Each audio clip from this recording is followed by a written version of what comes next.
as firefighters tamp down the flames in Northern California. Volunteers are firing up efforts to help tens of thousands of migrant workers who face uncertainty. People like 32-year-old Diana SOLIS and her son Santiago. She says this time having to evacuate, we were desperate, it was stressful. Solis, an undocumented farm worker who picks grapes at local vineyards, was forced to evacuate because of the ongoing wildfire in California wine country. She says she knows the community is worried, especially about our finances. We haven't been able to work. We are worried.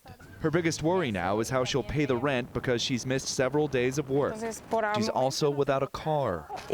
Hundreds of migrant workers just like Diana showed up at a community center in the town of HEALDSBURG on Thursday for clothing, food, and services. And really in the winery, vineyard, hospitality economy, they make up the majority of our labor force. The group providing aid is called CORAZON HEALDSBURG. In Sonoma County alone, they say they've helped more than 2,500 families. I think there is a lot of uncertainty about when people will be able to return to work, how they'll be able to make up for lost wages. The blaze forced more than 180,000 to evacuate and destroyed roughly 140 homes.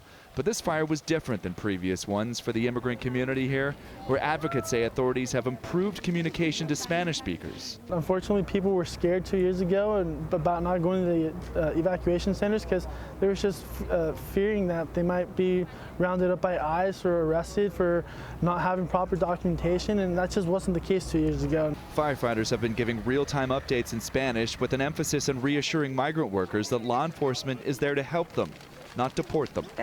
She says this is one of the few places we feel secure. Police have told us they are not cooperating with immigration authorities. Advocates and authorities here describe the immigrant community as the backbone of the local agricultural economy. Oh, it's so good to see you. A place where they belong and are safe. John Moan, Associated Press, HEALDSBURG, California.